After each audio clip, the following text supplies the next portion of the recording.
Sehingga rumah jenengan itu kayak kapal pecah. Itu rumah yang sehat tuh. Nggih, enggak apa-apa. Tembok jenengan itu penuh krayon, penuh stiker, enggak apa-apa. Nanti mau lebaran dicat paling bondo 500 ribu ya, beli cat ke saya. Atau berapa lah ya, ya cat relatif yang ada catnya.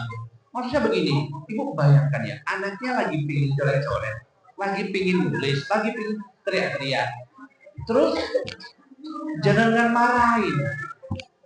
Apa kira-kira yang anak rasakan kalau jangan marah anak?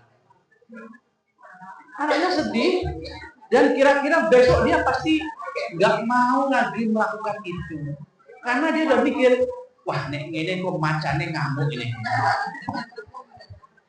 Iya, dia lebih menerima, nggak punya apa-apa.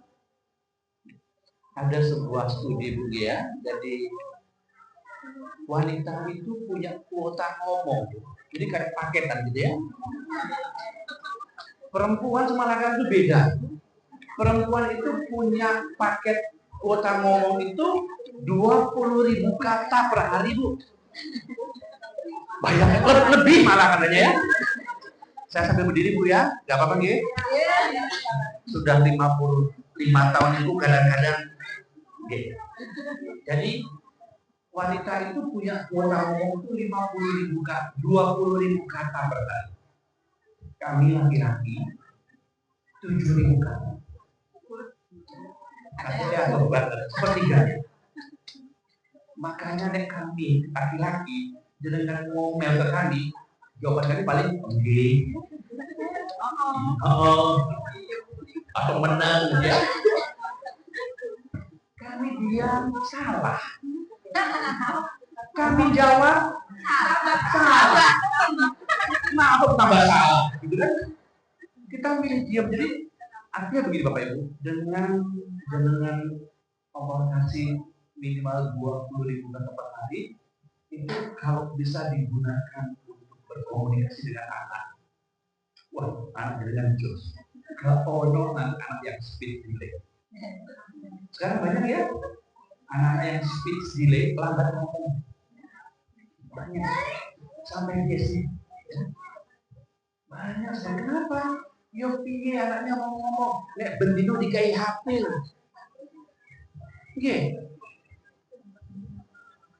Atau mae malah main HP. Ya tontonan ya ngono, jualan. Ya paling ora ngepo tapi yang wong lho. Ya TikTok kan juga kan? Ya dia kok. Boleh diskon ya. Bendino boleh diskon pokoknya suaminya puyang gitu. Bendino ada anu aja. Jadi bayangkan Bapak Ibu khususnya ya, ini tidak malu. Memang wanita secara umum itu kan Allah kasih banyak kemampuan untuk berbicara. Nah, kalau memang ibu lebih banyak berkomunikasi dengan anaknya, pasti anaknya tidak akan mengalami namanya sih. Pasti anaknya lebih banyak interaksi. Banyak orang tua yang konsultasi ke saya, dipilih Pak Bibi, dan anakku gak dolanan HP. Sakno dengan ke saya, ketemu saya 1 jam bayar itu 300. Ya, konsultasi ke saya 4 jam itu 300 bayar relaan. Sakno. Sebenarnya jenengan udah tahu jawabannya. Iya, Pak Budi anak ini senang main HP. Piye caranya kita tidak main HP? Jenengan udah tahu jawabannya kan? Apa? Iya, jangan dikasih HP, jangan diberikan HP. Lah wis ngerti jawabannya molo nih gue. Gue kalau nggak saya punya jawaban, itulah. Jadi mengapa anak main HP? Ya maaf ya, lingkungan sekitarnya seperti itu. Oke. Atau mungkin sekarang kan banyak ibu-ibu gak berarti sok sibuk dong. Kayak sibuk loh. Terus dia kira-kira menang nyok HP, nyok kayak menang ya ibu atau mungkin bapak-bapak bisa lihat. Ada klien saya ngomongnya tuh gitu, Udah masuk SD, ngomongnya nggak jelas. Kalau bapak-bapak, ibu tahu ada film kartun kayak gitu? Apa itu?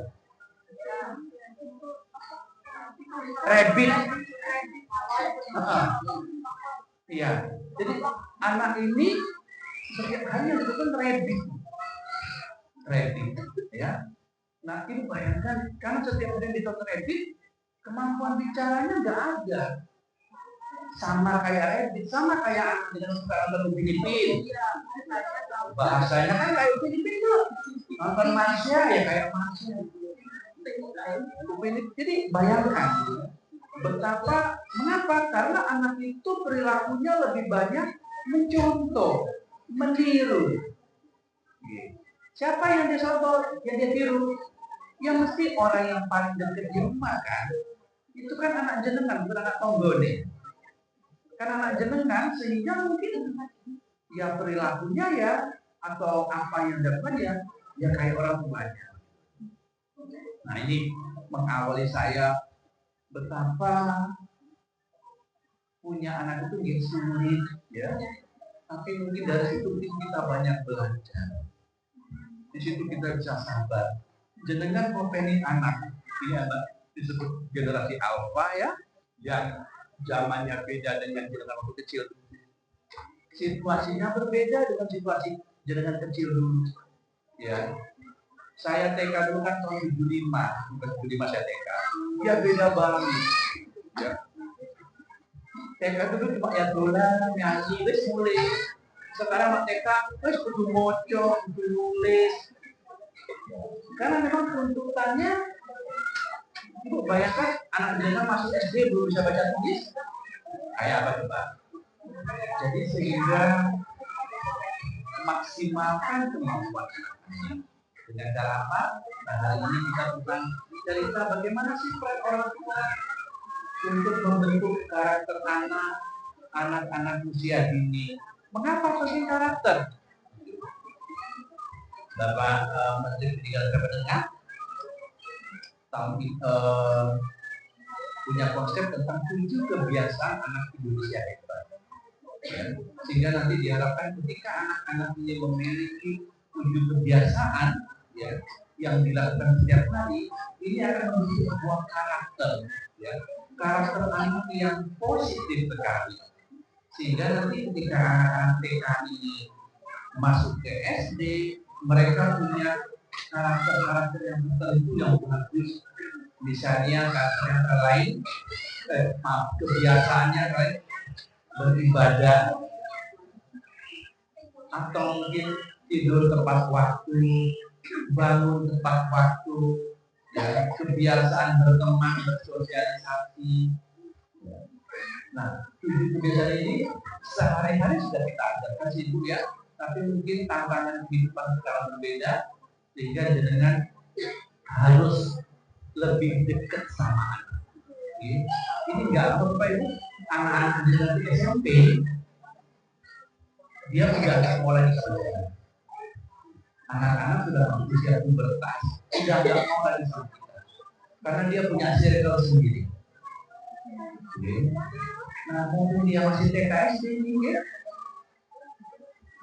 dia lagi nonton main lagi jalan kata yang ibu mau buku, aku melu ya, orang usah, awalnya melu mesti merepotkan. Betul, pasti ya namanya anak itu pasti merepotkan Bu. Gak ada anak saya melu waktu ini menegi kawan, jarang sekali ya. Jangan bawa anak ke Indomaret, mesti permintaannya banyak. Ya memang begitu anak-anak. Tapi bukan berarti orang tak melu. Ajak, ya sambil kita ajak kan, ini kita mau dulu lebih ya, nanti di sana ada banyak orang, ya. Nanti kalau bisa nanti kita tenang. Ya, aku antar dulu. Ya walaupun nanti di sana dia nggak ada.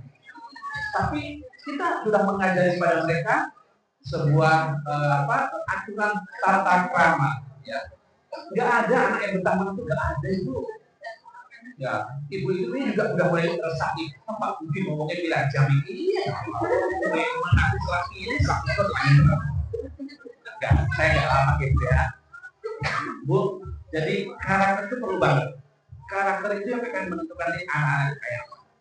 Ya, karakter itu akan membentuk anak. Anak-anak ini sekarang usianya mungkin 6 tahun. Ya. Sekarang tahun 2025. Mungkin nanti baru 20 tahun lagi hasilnya kelihatan. Berarti tahun 2045 nanti baru anak-anak bisa kelihatan hasilnya dari apa yang selama ini dia tanamkan, apa yang selama ini Bapak Ibu semai. Masih lama hasilnya. Anak kalian nanti siapkan fondasi yang bagus buat mereka. Wong nandur pari wae kudu diopeni. Ya. Nah, yang kita openi ini benda itu bernyawa, punya pikiran, punya akal. Sehingga ngopenin mereka juga harus lebih teliti, harus lebih sayang. Oke, baik. Slide berikutnya Bu Guru. Peran orang tua BPD itu menduduki fondasi utama. Banyak penelitian, kebetulan saya nyambi di LP anak, ya, di LP anak Blitar itu saya nyambi. Yang sekarang sedang saya openi itu kasus ada beberapa anak pondok yang menjadi temannya, ya, yang disebut 6 atau 7 anak. Terus yang terakhir lagi kasus anak laki-laki usia 15 tahun melakukan sodomi ke temannya, ya, di sebuah pondok di Jalan Madura. Hampir semua anak-anak penghuni LP anak itu hubungan dengan orang tuanya itu sangat-sangat tidak baik. Anak ini tidak mendapatkan kasih sayang dari orang tua.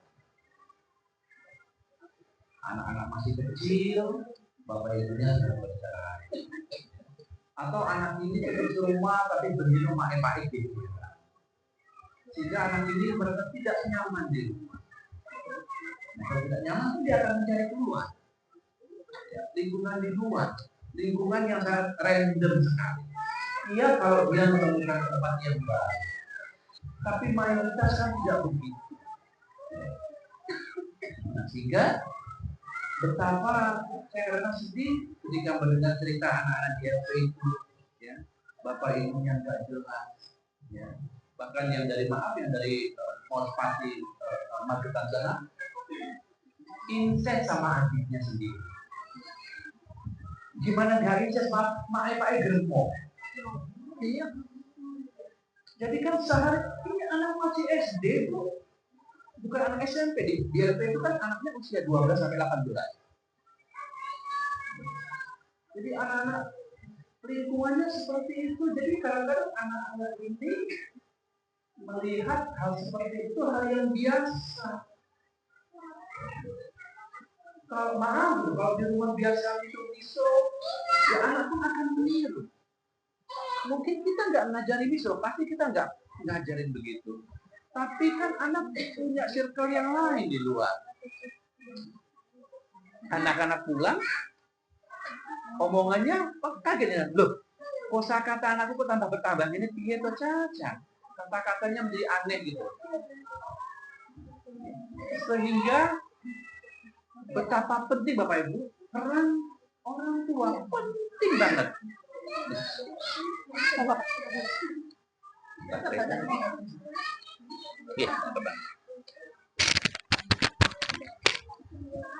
Dengar ke? Tadi sudah sarapan, jadi insya Allah kencang berapa lagi? Jadi Bapak Ibu, betapa peran tugas dari itu sangat besar. Saya juga sama, kita semua. Apalagi kita orang timur, ya. Anak ini ya, saya di usia 50 tahun, 55 tahun, aku pulang ke Solo ke tempat ibuku. Ibu saya usianya sudah 80-an lebih. Kalau saya pulang, ya saya menjadi anak kecil. Ibu saya tiap pagi bangun, ibu teh, buatkan teh buat saya. Artinya apa? Ini budaya timur yang mungkin tidak ada di budaya lain. Ya, di budaya lain, anak 18 tahun, ya sudah, dia sudah sendiri. Kita enggak. Kita di Indonesia, itu saya bilang, usia saya 55 tahun, ibu saya kalau saya pulang ke Solo, pasti buatkan saya teh. Meskipun istri saya bilang, buatan saya mangke pulang sama kira orang Lombok. Selalu begitu. Dan kalau saya dari Solo pulang ke Blitar, ya,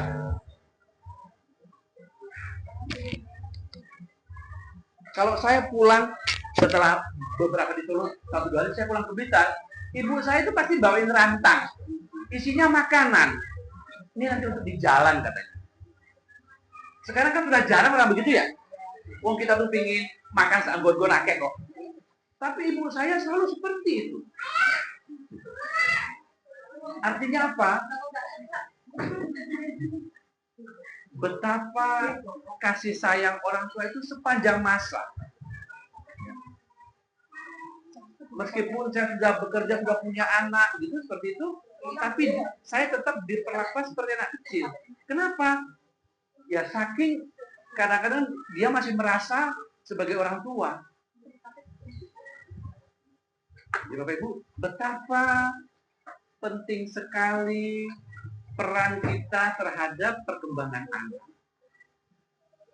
Apalagi usia kanak-kanak, perkembangannya cepet banget. Saya di usia 55 tahun ini, ya, dengan jenengan, perbedaannya tidak pati kelihatan, tapi anak-anak itu kelihatan sekali perbedaannya.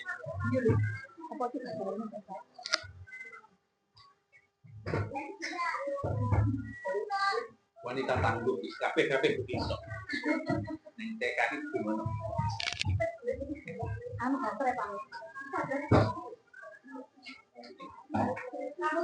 Siap, tidak apa-apa nggih. Jadi sehingga Bapak Ibu, apalagi zamannya berubah ya. Ini anak-anak generasi apa? Ya, yang ketika lahir mereka sudah melek teknologi ya. Sehingga tantangannya berbeda. Jenengan main HP sama anak jenengan kalah jenengan.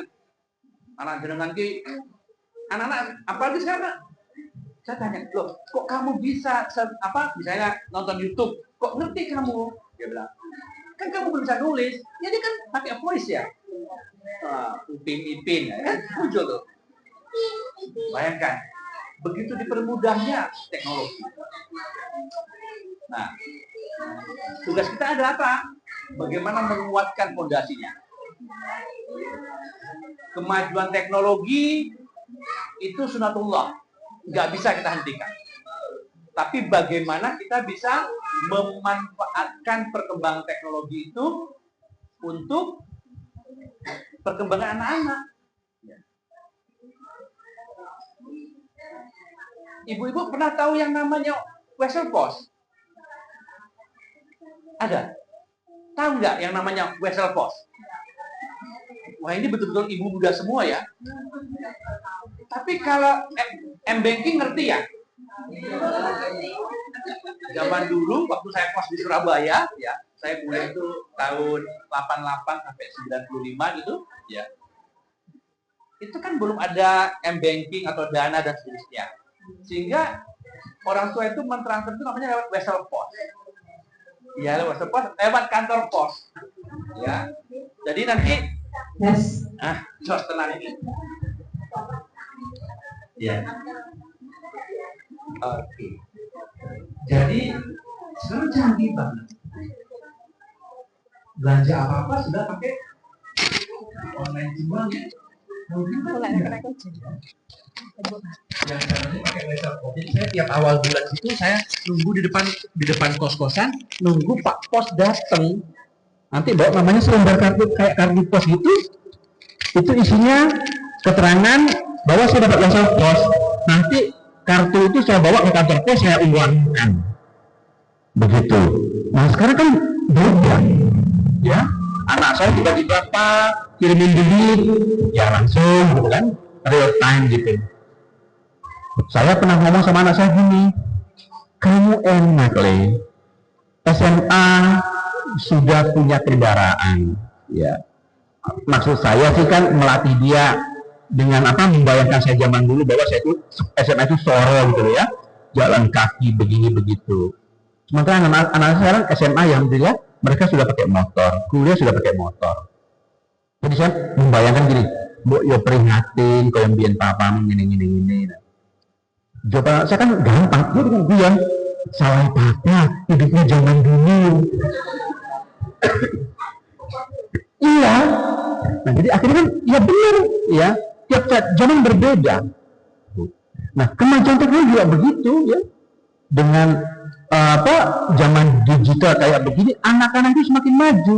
Kalau bapak ibu misalnya bisa ngulik-ngulik media sosial begitu, banyak sekali materi-materi yang bisa bapak ibu gunakan untuk anak-anak untuk belajar, sehingga komputer itu atau HP itu tidak hanya sekedar buat main game, buat gitu. Downloadkan game yang memang berguna buat anak gitu, dan buat aturan ya, kapan anak boleh main, kapan enggak. Bapak Ibu, peran dengan sangat penting sekali ya. Capek pasti ya, pasti capek. Saya sejak menikah sampai sekarang tidak pernah punya ART. Semua kita opini sendiri. Ya kesel, capek ya. Jadi betapa kedekatan jenengan sama anak-anak yang jenengan bangun ini, itu nanti akan jenengan rasakan nanti. Ada kan anak-anak ini, ada kan mungkin yang seusia kita yang jarang nyambang yang turun nih. Nyambang ini pas badan tok. Ada. Kenapa?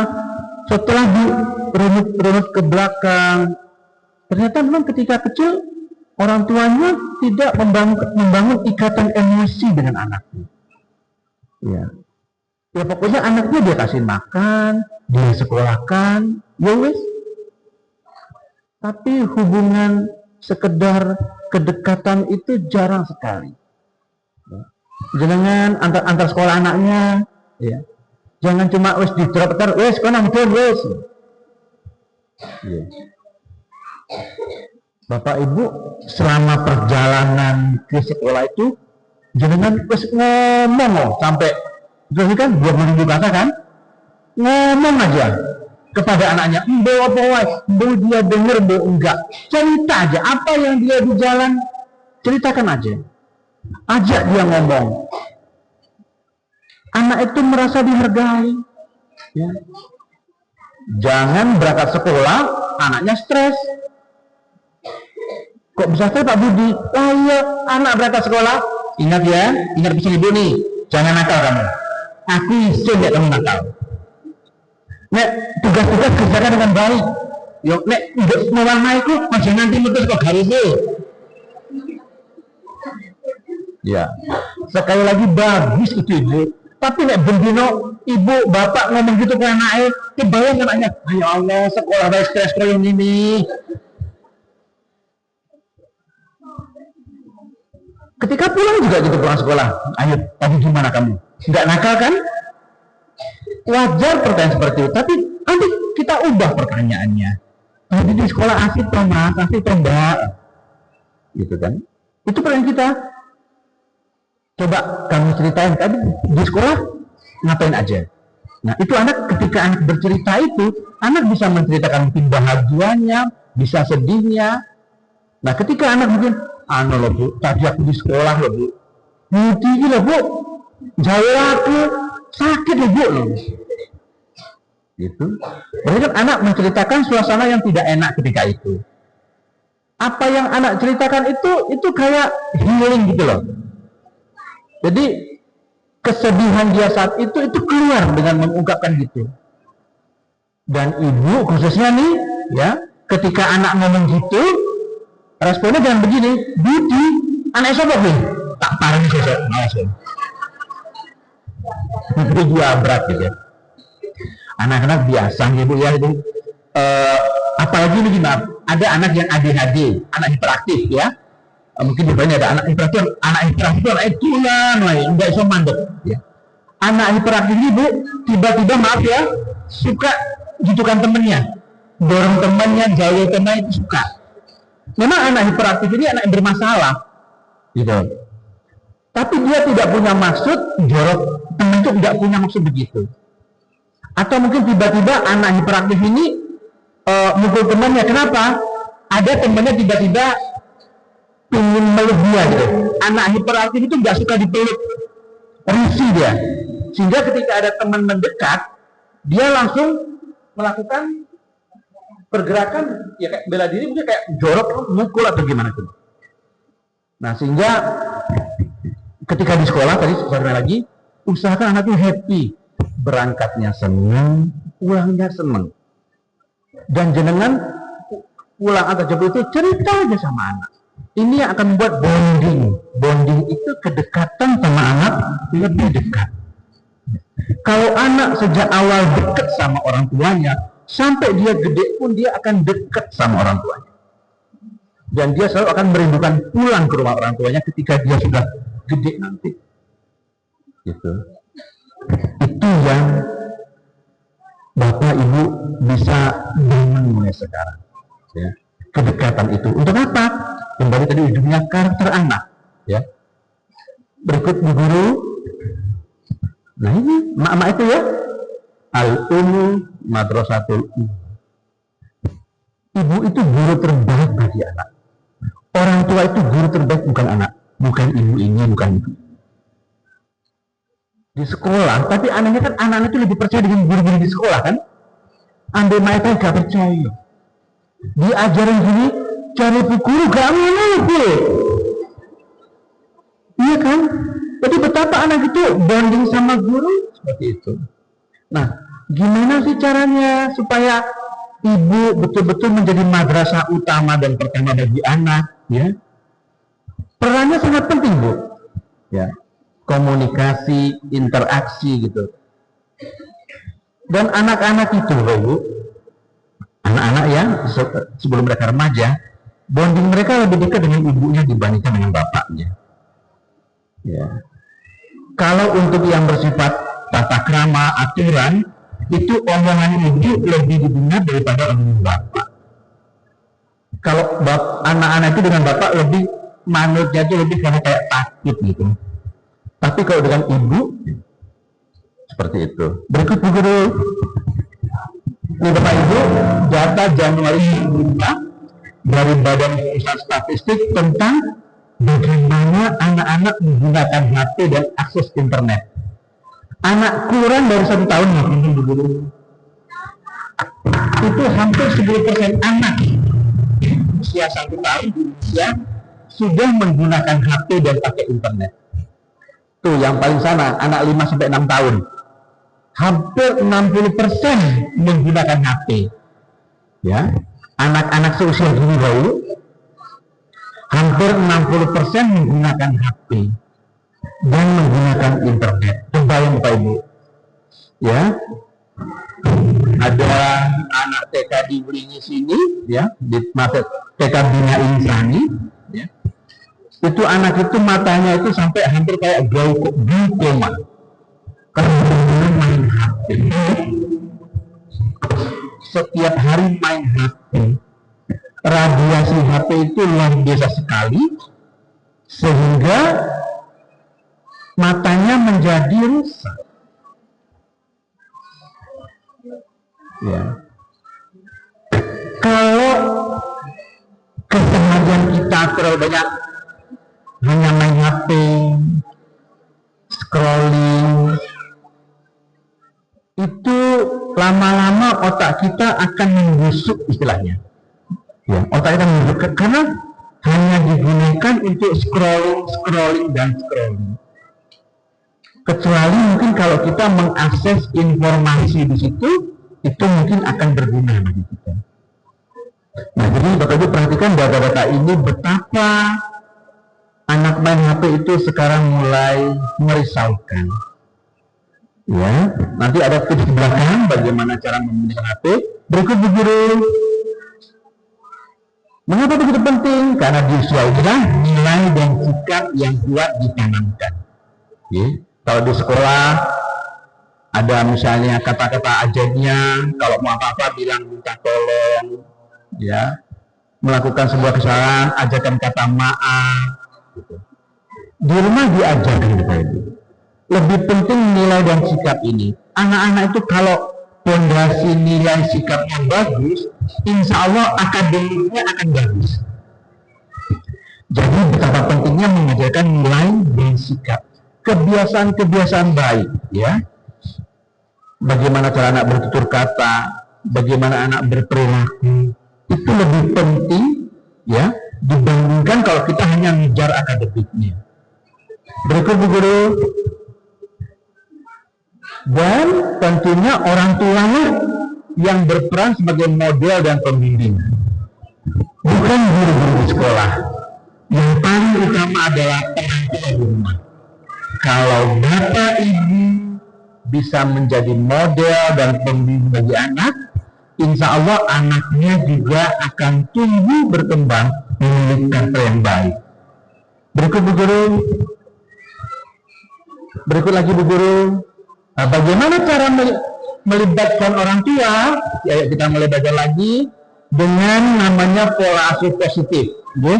Pengasuhan positif adalah proses interaksi antara orang tua dan anak dalam mendukung perkembangan fisik, emosi, sosial, intelektual, spiritual, hingga anak tumbuh berkembang menjadi pribadi yang cerdas, mandiri, sehat, berbudi pekerti dan berakhlak mulia.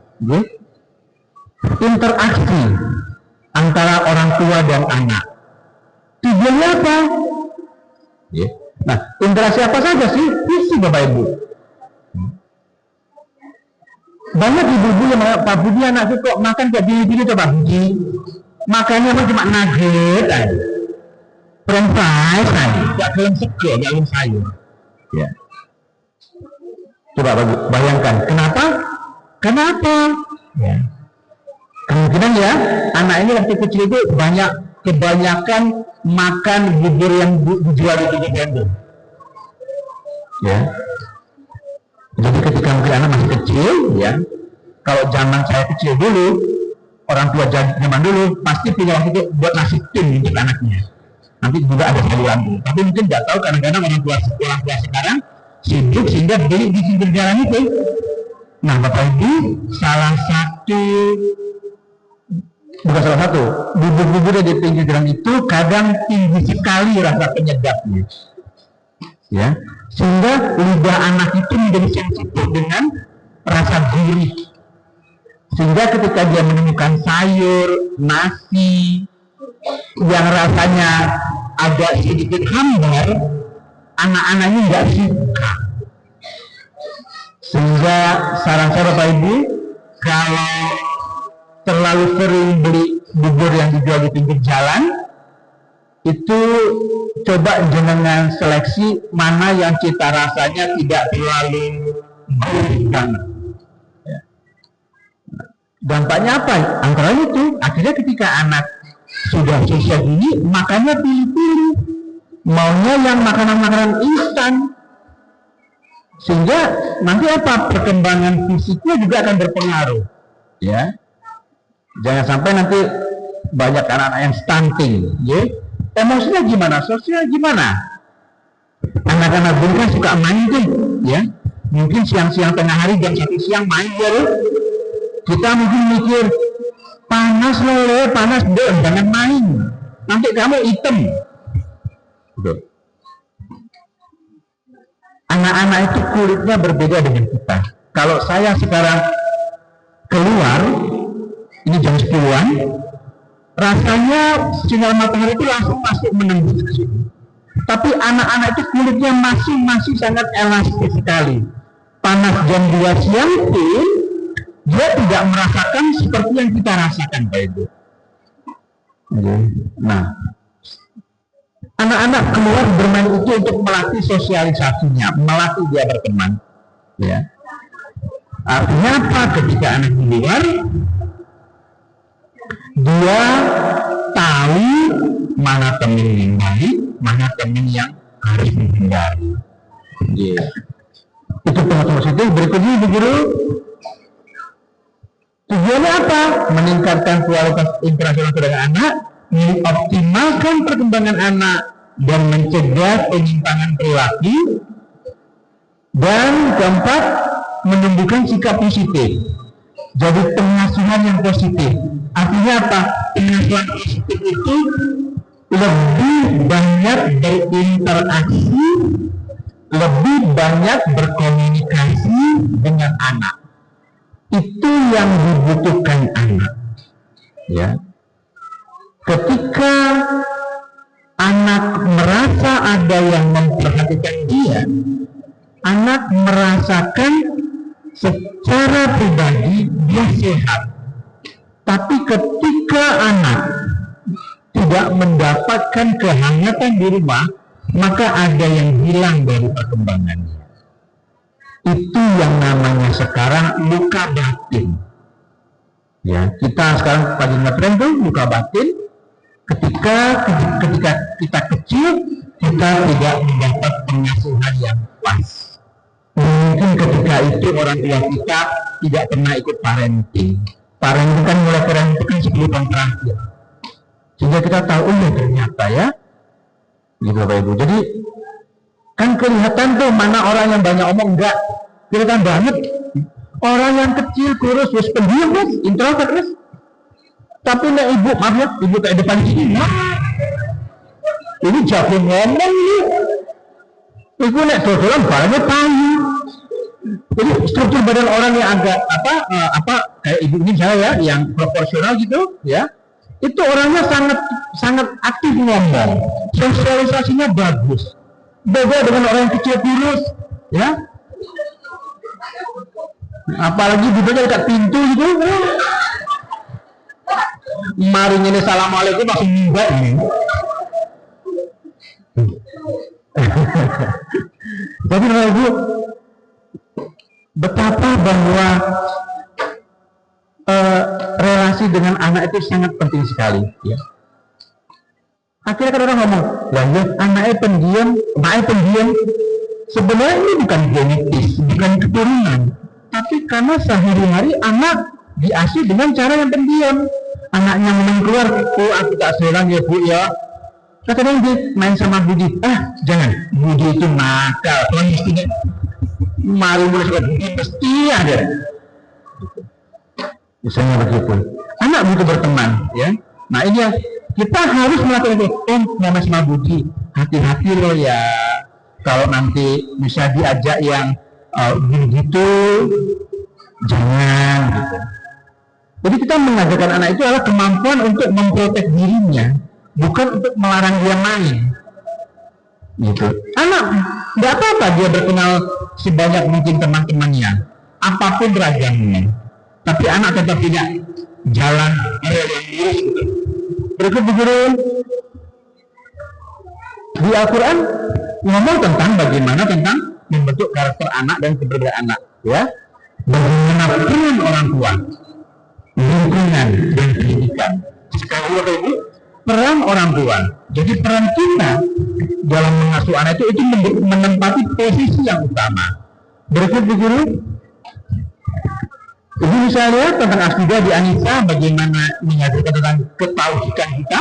Ya, Allah mengatakan sejak dini itu anak-anak harus diajarkan tentang nilai-nilai tauhid, keesaan Allah. Ya, karena anak-anak masih terbatas, tidak perlu dengan menyebutkan ayat, tapi dengan mengatakan ini kita semua ini ciptaan Allah. Sehingga kita harus percaya sama Allah. Apapun gitu. Lebih kepada praktek-praktek pribadi. Keteladanan juga amal. Bagaimana Allah mengajari kita, ya. Orang tua juga memberikan model bagi anak, contoh bagi anak. Nek kita sholat tepat waktu, insya Allah anak kita akan sholat tepat waktu.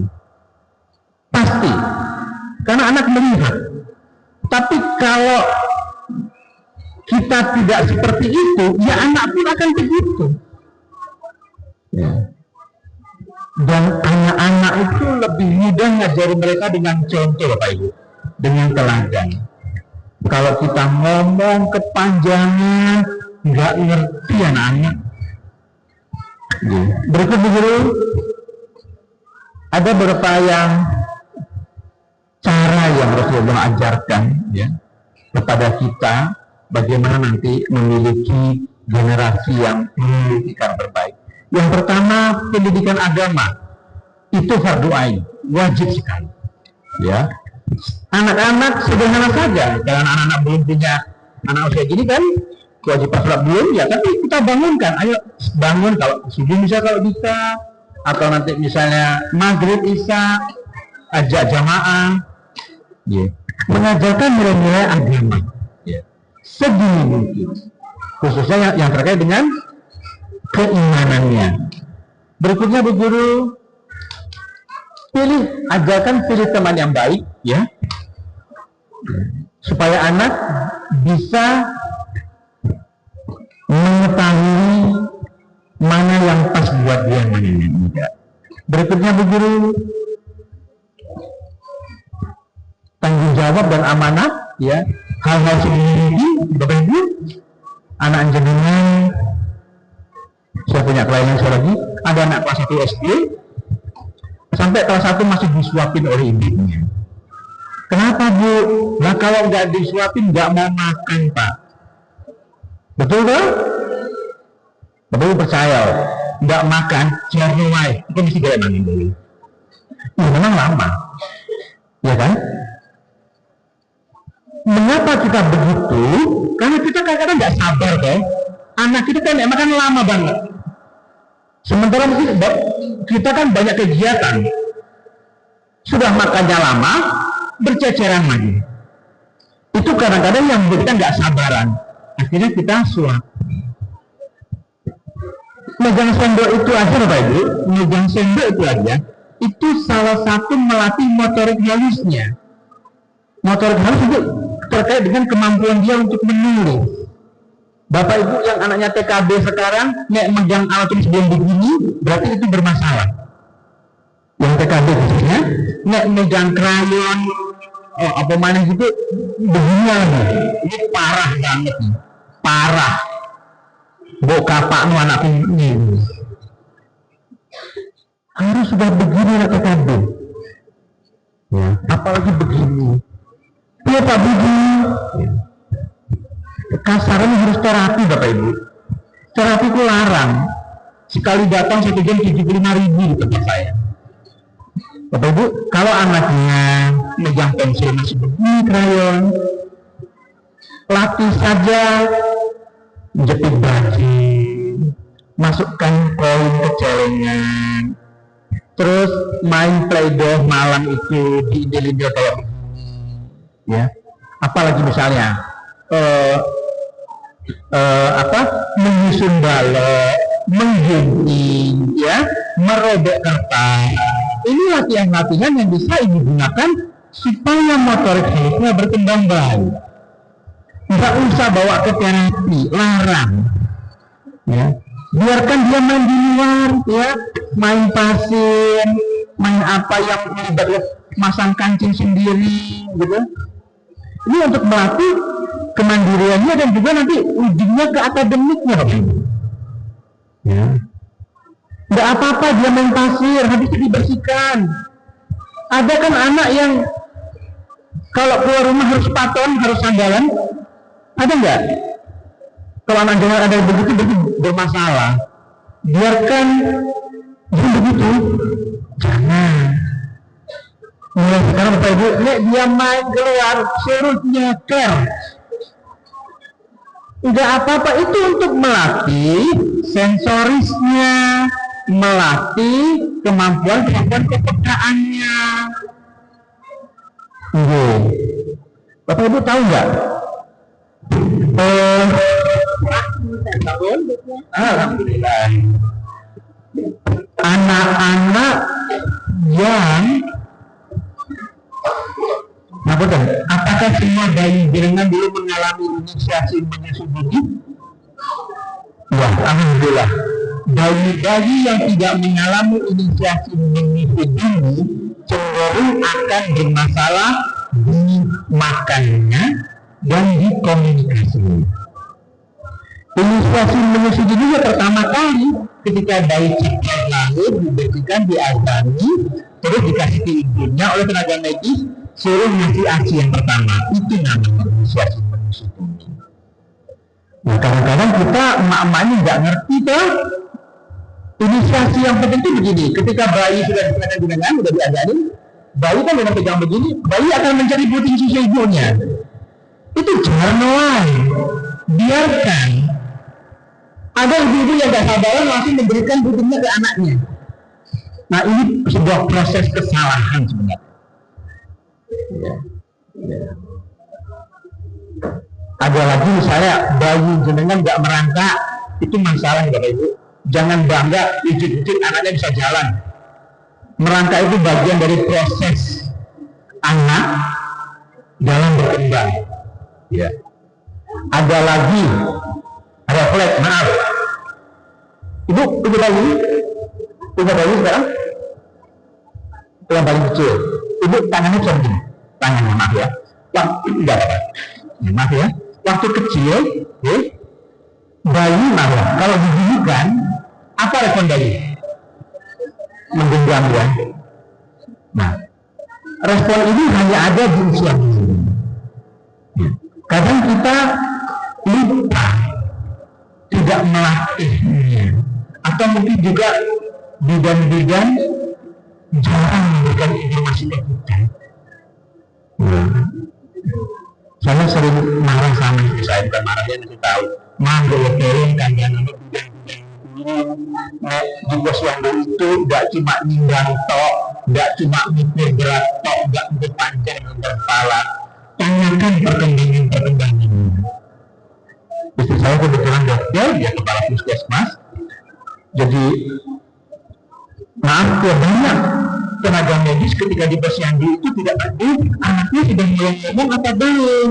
Dulu anaknya gimana refleksnya. Refleks genggam ini Bapak Ibu berguna untuk perkembangan anak memegang.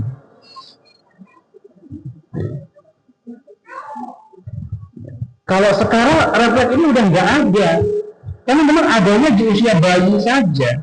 Bayi kalau dipegang pipinya apa responnya? Yang melihat ya, betul, dia mulai gini.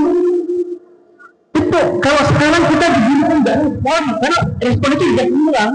Refleks itu refleks alami. Nah, itu kayak begini, ini begini kan nggak respon, kecuali gambar merah.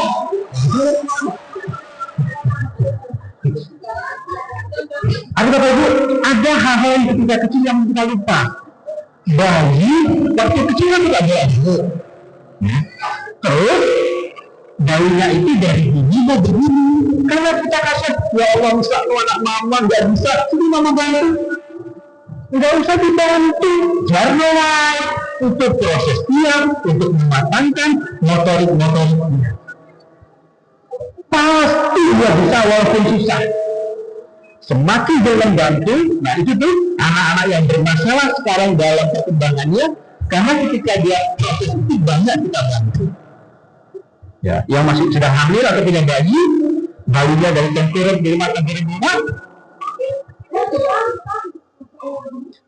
biarkan dia belajar seperti itu. Ini untuk mematangkan motorik-motoriknya. Anak-anak sekarang yang bermasalah ingatan, minta ayunan, anak hiperaktif, minta ayunan, ya enggak boleh saja. Ada anak yang naik tangga itu enggak bisa. Mudah-mudahan. Tapi ada anak yang naik tangga itu nyesot. Takut di otaknya itu ada hal yang enggak benar sehingga dia takut ketika naik tangga atau turun tangga, sehingga dia feeling nyesot begitu. Nah, ini anak-anak yang bermasalah. Maaf. Jadi latih Bapak Ibu hal-hal yang sederhana, ya, menjadi tanggung jawab. Ya. Berikutnya Bapak Ibu, jangan cepat-cepat marahi anak ini Bapak Ibu.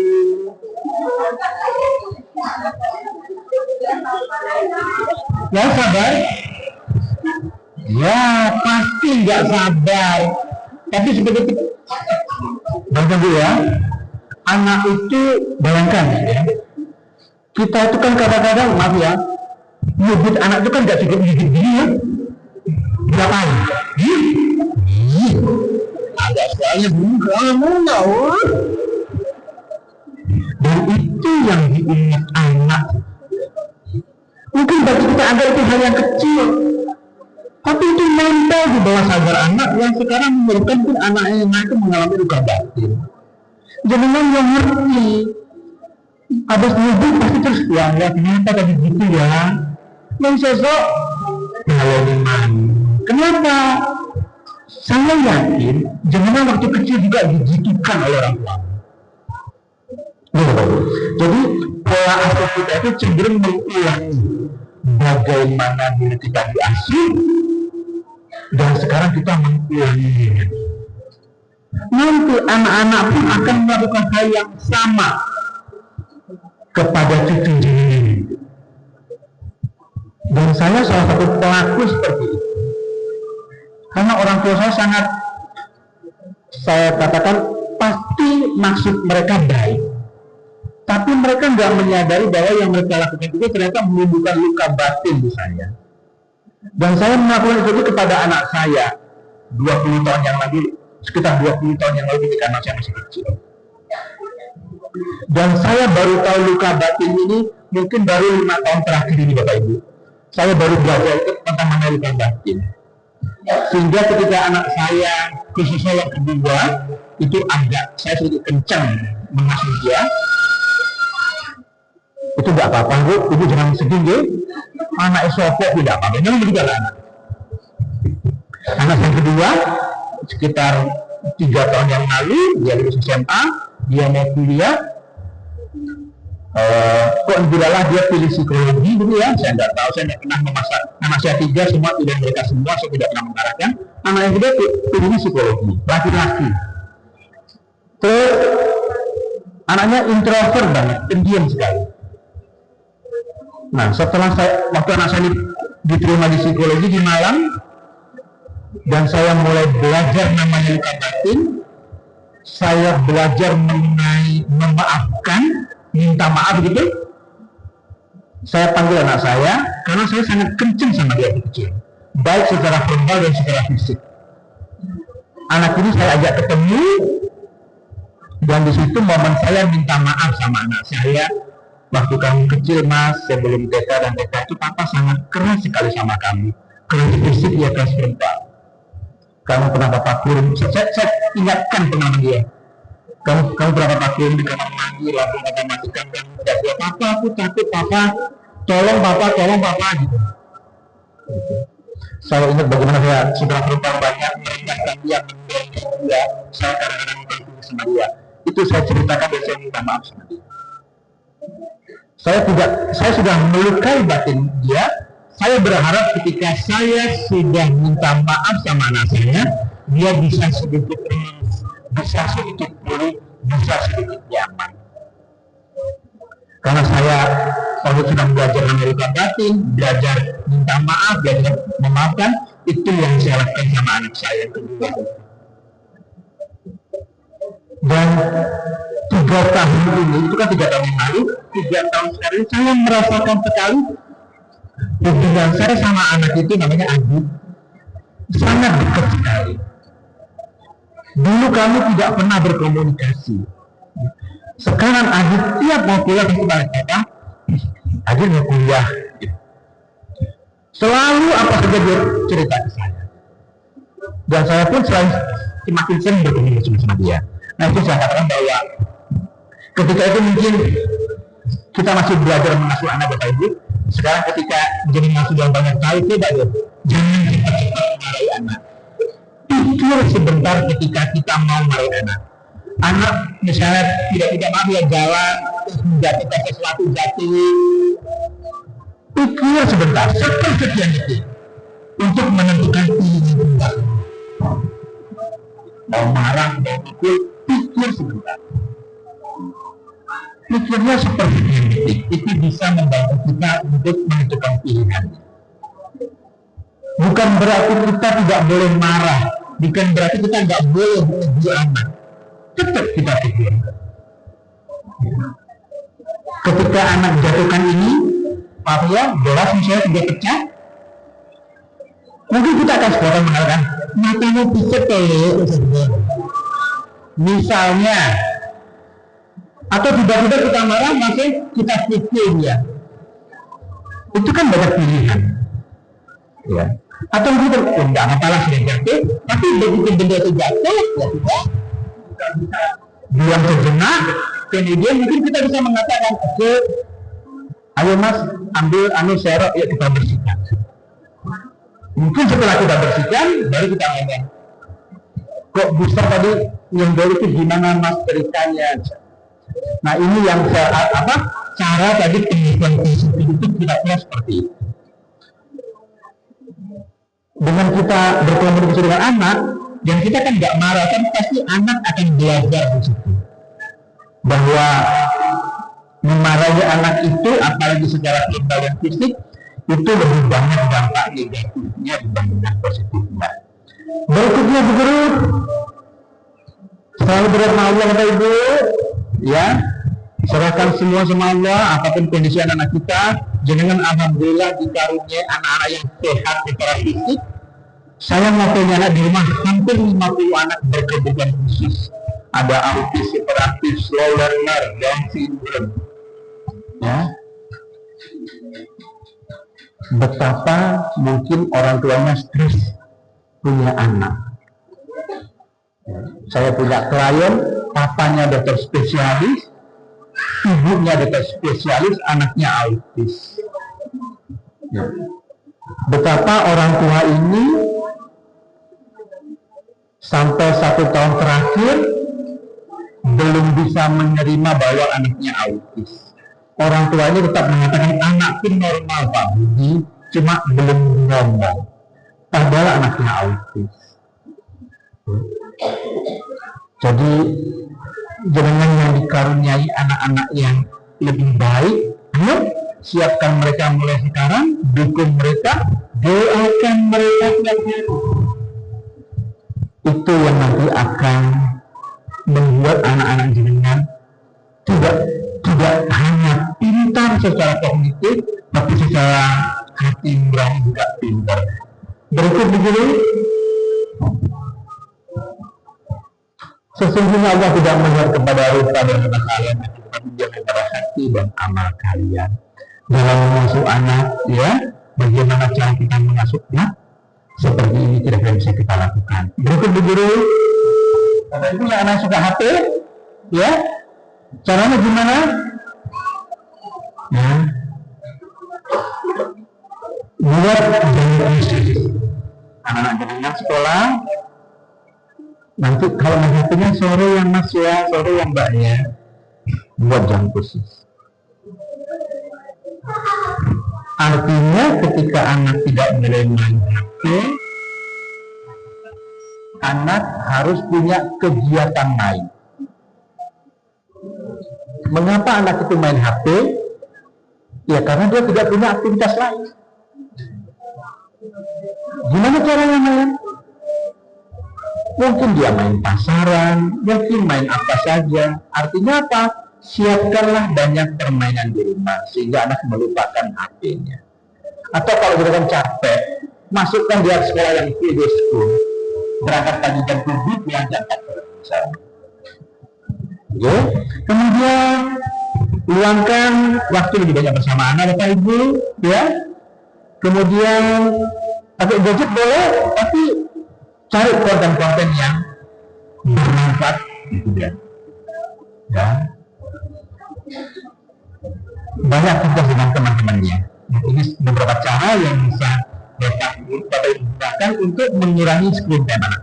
Anak-anak TK ini maksimal 1 hari 1 jam maksimal. Lebih dari itu berarti over. Berikut begini, gimana anak yang pendiam? Ya, meskipun Bapak Ibu pendiam, kalau jenengan ingin anak jenengan lebih atraktif, lebih bisa bersosialisasi, ajarkan hal yang berbeda, ya. Ajak dia di banyak kegiatan, bawa ke alun-alun, jangan deh sama main, ibu lihat dari sini, bapak lihat dari sini, kasih dia kepercayaan. Ketika dia mau mencoba sesuatu, ya, ada anak-anak naik tangga, ya, anak-anak pasti tidak melihat resikonya. Pokoknya dia main, ya. Nah, ketika dia main tangga, kita ya bilang hati-hati ya, daripada kita mengatakan jangan nanti kamu jatuh. Ya, jadi ajak mereka bersosialisasi, ajak mereka bermain, ya. Ini akan membantu untuk meningkatkan kemampuan sosialisasinya. Berikutnya, Bu Guru, anak yang tantrum, nah ini siapa yang punya pengalaman ngepen anak tantrum? Ada? Ini pernah tantrum, Bu? Pernah tantrum, Bu? Bagaimana cara jenengan mengatasi dia ketika tantrum? Atau ceritakan tantrumnya kayak apa yang kayak SD banget? Bagaimana cara?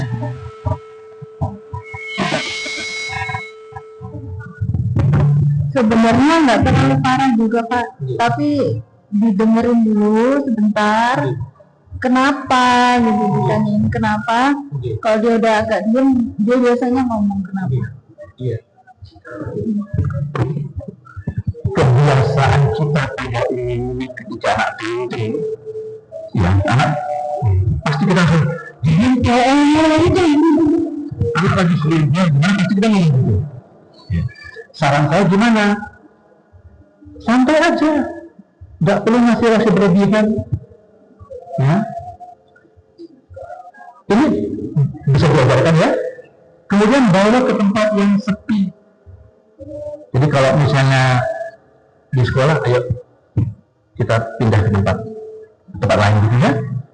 Silahkan kamu nangis, silahkan marah. Anak itu kalau tantrum di tempat yang ramai, dia ngerti nih datanya nih harus di tempat yang ramai supaya nanti dituruti. Iya Pak, iya, sepakati. Tapi ini perlu disepakati.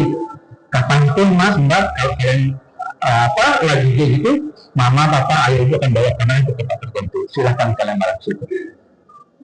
Aturan ini disampaikan kepada anak, walaupun anak belum punya. Gitu. Atau lebih simpel begini, mau ke Indomaret nih, mau ke Alfamaret, mau ke mall, sampaikan awal, kita hari ini mau ke mall, kamu pengen beli apa? Kamu cuma beli mungkin 2 barang aja yang hari ini. Itu disepakati sejak awal. Ketika pergi ke mall, yang namanya anak sudah beli 2 barang, pasti yang lain. Itu pasti. Dan dia tegaskan, enggak. Tadi kita udah sepakat kan, belinya cuma 2. Karena anak ini, anak akhirnya mulai nangis sedikit, mewek-mewek, ibu bapak itu tercuek, nangisnya tambah keras, tetap cuek, gitu kan? Pikiran dia, aku harus gini.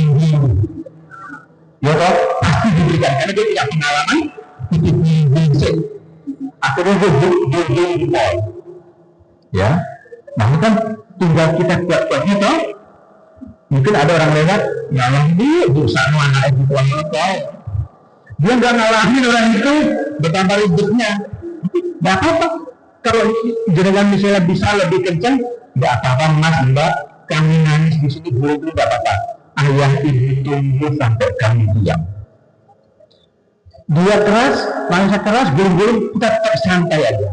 Yang pasti jangan tinggalkan dia. Tetap kita ada di situ. Kita nggak perlu bersuara. Ya sudah diam, kalau kamu nggak usah nih mama, kalau nggak usah, biarkan dia nangis. Karena nangis itu capek. Ya mungkin mungkin 1 jam dia nangis. Masalahnya kita keluar nggak 1 jam. Kita orang tua. Kita nggak keluar. Jadi perlu latihan. Tapi begitu nanti dia nangis gulung-gulung gitu, kita tetap kekeh dengan kesepakatan awal, ya. Nah setelah anak diam, oke, kita ajak. Udah ini ketika dia udah diam, peluk dia, sampaikan, Mama Papa sayang kamu. Tapi kan tadi kita udah sepakat ya untuk beli 2. Kalau ingin yang lain, mungkin nanti minggu depan kita beli lagi. Nah ini, jadi kita sendiri harus belajar mengelola emosi kita. Ketika anak sudah begitu, ya mungkin harapan kita anak-anak di kejadian berikutnya anak lebih ngerti, lebih paham. Ini untuk meminimalkan tantrum Bapak Ibu. Ya. Dan maaf Bapak Ibu, ini nggak simsalabim loh ya. Aku mau menerapkan cara Pak Budi, ya. Besok mau ke mall. Ternyata besok anaknya begitu. Oh, nggak mau dia. Bapak Ibu, dalam pendekatan psikologi itu butuh waktu pengulangan 21 kali sehingga perilaku itu menetap sama anak, sehingga anak nanti bisa merubah perilakunya. Jadi bukan simsalabim. Ini kira-kira untuk tantrumnya. Berikutnya Bu Guru, untuk anak bicara Bapak Ibu, ya yang paling mudah ajak dia bicara. Tadi sudah saya sampaikan, ketika dia nganter atau pulang gitu, jangan cerewet, banyak bicara, jangan diam. Apa yang dia itu namanya kucing, itu bebek, itu ceritakan semua. Kemudian apa lagi? Sambil main-main, ya. Kalau sempat mau tidur, bacakan cerita. Ya, nggak sempat Pak, ya telat Pak. Rumah jenengan tempel dengan begini-begini. Tempel, cari di Google banyak gambar-gambar begini. Sehingga nanti anak belajar, tempel aja, nggak apa-apa tembok jenengan yang bagus itu sementara tempelin tembok. Paling cuma selama TK ditempelin, nanti sudah tidak lagi. Kenapa? Karena setiap hari orang melihat. Meskipun anak bisa baca, tapi dia akan menghafal. Yang ini bacanya Jibril. Dia menghafal pola. Ya. Apakah anak kecil misalnya, apakah tahu KFC negara? Tidak, dia gambarnya kan. Ini gambar mana itu negara. Ini KFC, ini KFC, ini geprek sa'i. Ini kan bukan tulisannya. Nah, sama seperti ini, gambar-gambar yang menarik ada tulisan, tapi itu pasti nempel di petani. Ya, ini Jibril. Jibril. Kamu tadi dorong anak ingin sesuatu gambar. Anak-anak autis kan nggak gambar. Jadi anak autis itu kalau ingin apa-apa narik tangan, ya, atau mungkin. Ya. Banyak anak-anak yang nggak ngomong itu bukan karena nggak ngomong, apalagi yang mbahnya rambutnya mbak ini, ya, mbak ini kayak malaikat, tahu anaknya cucunya mau ngomong apa, mau ini. Jadi anak-anak itu dilatih untuk bisa menyampaikan apa yang dia inginkan. Berikut Guru, selesai alhamdulillah. Ini jadi betapa peran orang tua sangat penting sekali dalam pertumbuhan dan perkembangan anak. Dan masa ini tidak terulang. Mumpung masih ada kesempatan untuk ayo monggo, jangan libatkan banyak-banyak bersama anak. Materi saya sampaikan. Assalamualaikum warahmatullahi wabarakatuh.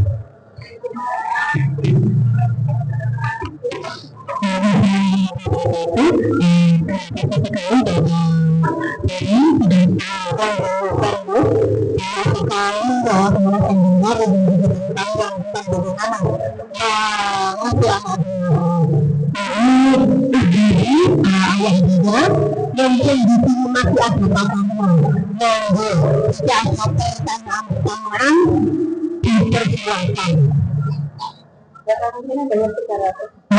Nah, orang yang datang langsung ke beliau, secara ini mungkin dikasih materi kita. Ini monggo memanfaatkan ke beliau. Kalau misalnya hari ini pertanyaan dari saya kanan dulu, arah ini. Kira-kira ada pertanyaan ini? Oke.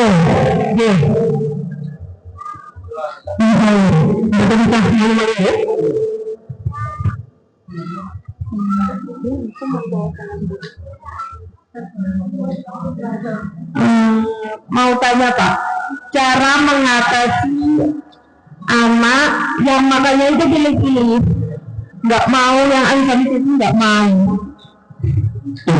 Iya, Usianya berapa? 4 tahun. 4 tahun. Iya. Paling suka makan apa? Paling sering makannya apa dia? Sayur. Iya. Sayur dong. Iya. Nasi nggak mau? Mau. Ya kayak ayam, kayak ikan-ikan itu nggak mau. Cuma mau Sayur, tapi ya cuma kadang-kadang. Ayam sama sekali nggak bisa makan. ayam nggak mau. Tapi kalau ayam dalam bentuk lain, nugget, Maunya yang beli. Jadi yang frozen. iya. Dibikin sendiri nggak mau. Oke. Jadi kemungkinan makanan frozen itu kan punya cita rasa yang enak gitu ya. Gurih tadi saya bilang gitu ya. Sehingga mungkin anak itu mungkin nyaman dengan cita rasa itu. Nah, sehingga ketika dia dikasih di rumah, dia nggak suka karena mungkin yang dia rasakan nggak seperti itu. Mungkin dicarikan olahan yang lain, ibu mungkin lebih bisa kreatif. Ayam misalnya dia nggak suka ikan hidup, tapi mungkin nanti bisa masak sendiri diolah seperti itu. Yang dia suka misalnya, sehingga nanti perlahan dia akan mau. Memang pasti akan sulit, akan lama. Dia dulu menyusunya lama, iya. Menyusuinya mulai umur 2 bulan, soalnya asinya nggak kuat. 2 bulan. Kemudian makan juga tidak mau. Agar-agar gitu sedikit-sedikit gitu. Udah Tidak mau. nggak mau cuma di ini loh Pak, cuma di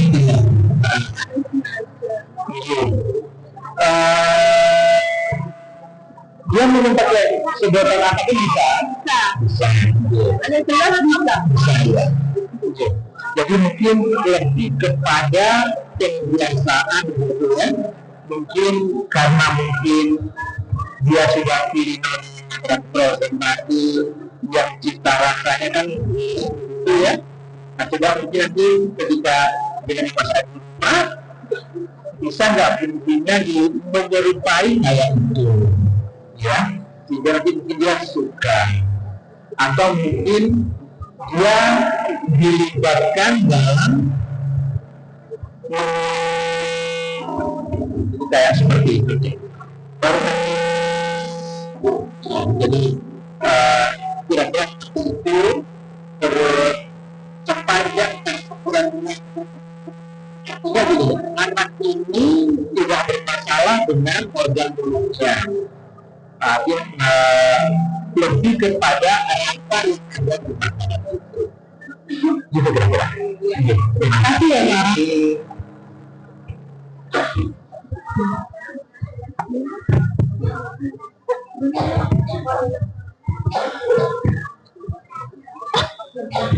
Mau tanya, anak saya kan kalau di rumah itu banyak ngomongnya, bisa cerita-cerita, tapi kalau di sekolah atau di lingkungan itu kalau ketemu temennya nunduk aja, ditanya bu gurunya juga susah jawab, nunduk. Tapi nanti kalau udah main sama temennya biasa lagi, tapi nanti kalau ketemu lagi di luar sekolah nunduk, nggak mau ngomong, takut ya sama. Jadi kemungkinan rasa secure ya, rasa amannya kita ini di ruangan, di luarnya yang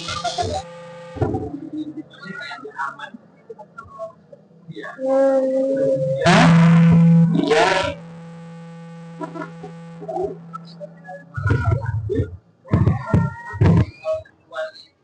dia berbuat salah dan dia akan sehingga dia memilih untuk membatasi komunikasi dengan orang lain. Dia kayak takut salah gitu. Saya kadang-kadang nggak tahu. Jangan bukan ibu yang berbuat sesuatu itu fleksibel ya. Biasanya anak-anak begini yang mungkin punya orang tua yang agak perfeksionis gitu, sehingga anak ini, maaf dalam tanda kutip, tidak boleh salah gitu. Ya, tapi salah gitu ya. Nah, jadi ya benar apa maksud ibu, misalnya ya, benar maksud orang tua begitu, tapi kan kita konteks dalam anak-anak ya, kadang-kadang anak-anak itu kan berpikir itu kan mikirnya belum sampai ke sana, gitu. Lebih kepada karena ikut-ikutan gitu. Coba saya dimundurkan yang tentang sosialisasi tadi, tips sosialisasi. Dua slide terakhir.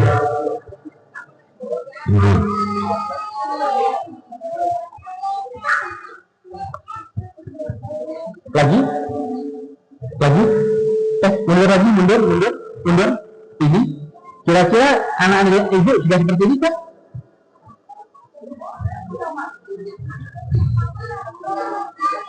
Mungkin ini agak kurang ya, keterlibatan dengan lingkungan ya. Sekarang di luar rumah apa kegiatan Simba? Enggak ada. Pulang sekolah di rumah sih. Di PTA dia baik-baik saja, bisa berinteraksi. Iya, maaf, iya. Nggak mau lagi, iya. Karena mungkin ada orang tuanya ketika dia, mungkin loh ya, malu sedikit. Tetap aja ketika dia tinggal gitu, jadi PTA dia nggak apa-apa ya, nggak apa-apa. Jadi ya mungkin seperti itu dulu ya. Jadi mungkin merasa mungkin kalau dekat ibunya dia agak berbeda, hal yang normal-normal saja, ya. Itu tadi mungkin saya bilang. Maaf, apakah kadang-kadang dengan terpek sekali sama anak gitu, sehingga anak itu mungkin takut nanti salah atau apa gitu. Apakah kalau enggak begitu ya, anak juga sedang berproses, ya, berproses. Tapi mungkin dia punya teman tapi terbatas sedikit. Ya nggak apa-apa. Itu bestinya kita cuma satu atau dua orang gitu. Nggak apa-apa. Dia butuh waktu gitu. Nanti semakin dia gede, semakin sering ikut dan banyak aktivitas, gitu. Kalau ada kegiatan sekolah, atau mungkin dia malah bisa pede kalau jenengan malah nggak ada gitu kan ya. Jenengan, iya. Jadi mungkin ketika nanti ada apa-apa, dia takut. Jangan sama dia. Itu sesuatu yang buat dia kayak gimana?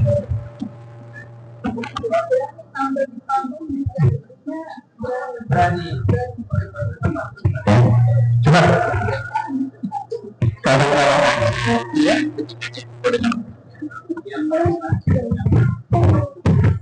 Ada ini kan, ketika teman-temannya dia nggak mengukur gitu ya. Sudahkah pernah ditanya? Kenapa tuh Mbak kalau itu tadi atau tadi itu temennya kok nggak tegur itu pernah jangan tanyakan? Nggak apa pasti sudah di sekolah mungkin juga begitu kan dia kan di sekolah udah ya udah nggak boleh berjalan lagi ya mungkin begitu persepsinya. Boleh jadi bagi dia tadi kan udah ya udah ketika kita berjalan ya nggak boleh berjalan lagi ya itu saja dia bertanya.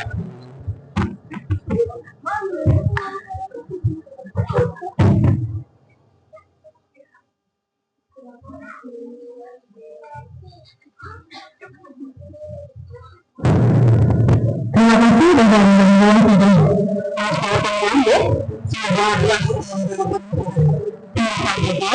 jadi dari kegiatan ada pertanyaan silakan teman-teman penjawab dari itu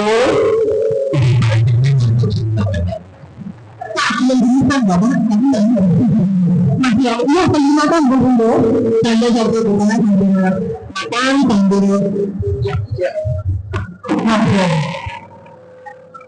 masih konflik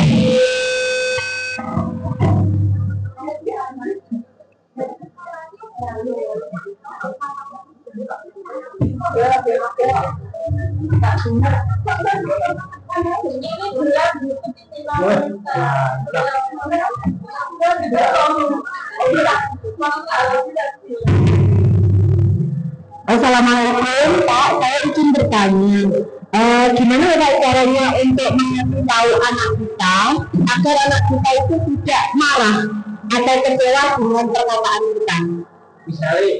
Misalnya dikasih tahu anaknya itu main ke taman, mainan ayunan tapi dengan cara berdiri. Setelah itu saya tegur jangan seperti itu nanti jatuh, tapi dianya tidak mau mendengar, terus bermain seperti itu. Setelah itu dia biar kita marah, dia tidak jatuh ya.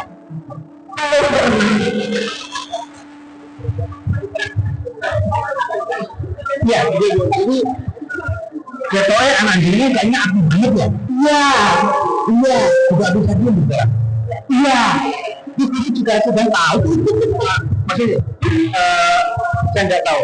Bisa gini, dia kalau antri bisa nggak? Angel?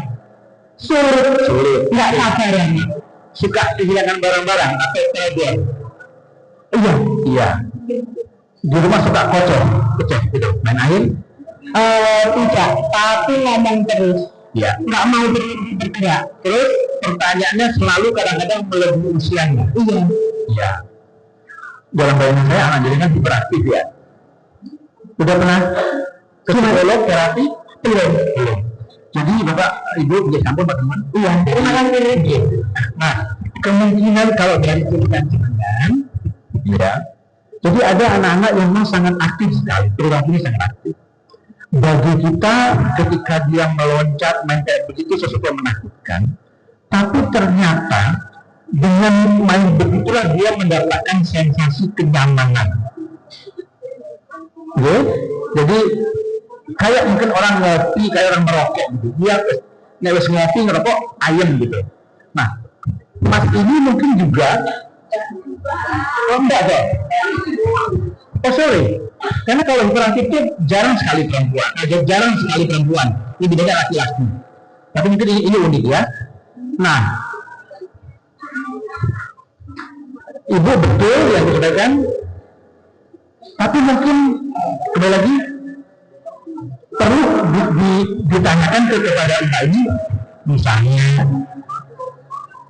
kenapa sih mbak harus banter-banter begitu ayunan? Apa jawabannya?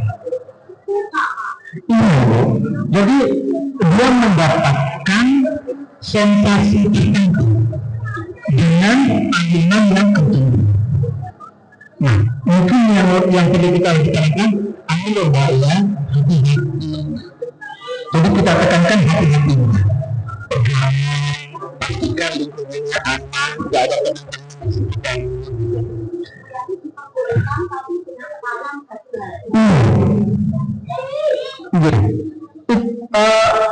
Maksudnya begini, memang anak itu kebutuhannya seperti itu. Dia mungkin ingin mencoba sesuatu, dan kita terangkan, kira-kira mbak, kalau nggak hati-hati, kira-kira apa yang terjadi? Nanti kan akan bertanya, jatuh mbak, kalau jatuh kenapa? Jadi kita tanya. Nah, sehingga ketika ada komunikasi begitu, anak memahami bahwa mengapa aku kalau main itu harus hati-hati. Nah sekarang next ibu tinggal ngomong, kalau dia main nggak apa-apa main ayunan tapi hati-hati loh ya, karena kalau nggak hati-hati kemungkinannya bisa begini. Seperti itu ibu. Nah jadi dugaan saya anak jenengan hiperaktif dugaan saya ya, kalau dari apa yang diberitakan. Jadi anaknya pintar, ngomongnya pasti cepat dia, ngomong cepat sekali. Tidurnya agak lambat atau tepat waktu. Terus kalau dipeluk gimana reaksinya? Sudah ya, oke. Nanti kapan-kapan kalau ada waktu ini bisa ketemu saya. Apa? Maksud saya begini, kalau kami diperantik dia bisa mendapatkan treatment. Tapi kalau enggak ya enggak minta. Itu intinya bahwa gimana sih melarang? Ya. Kalau menurut saya enggak perlu dilarang, tapi kita arahkan dia bagaimana bisa bermain dengan aman. Ya, sehingga anak itu anak belajar. Itu boleh. Terima kasih. Monggo yang lain. Monggo yang lain. Monggo sampai rumah terus berenang. Sekarang mau pakai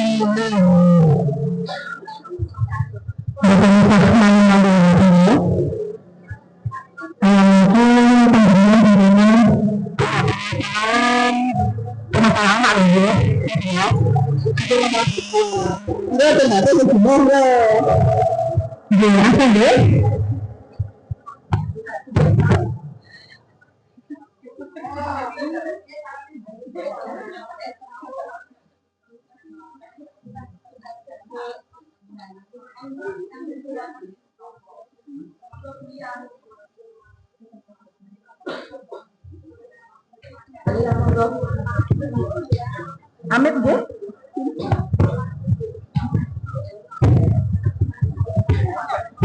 Kita begini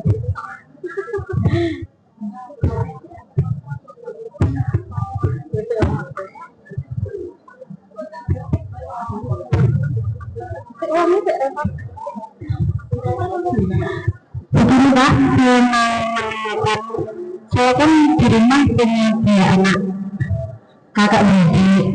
Terus saya bingung sebagai orang tua kalau di saat anak saya bertengkar, bagaimana saya menghadapi?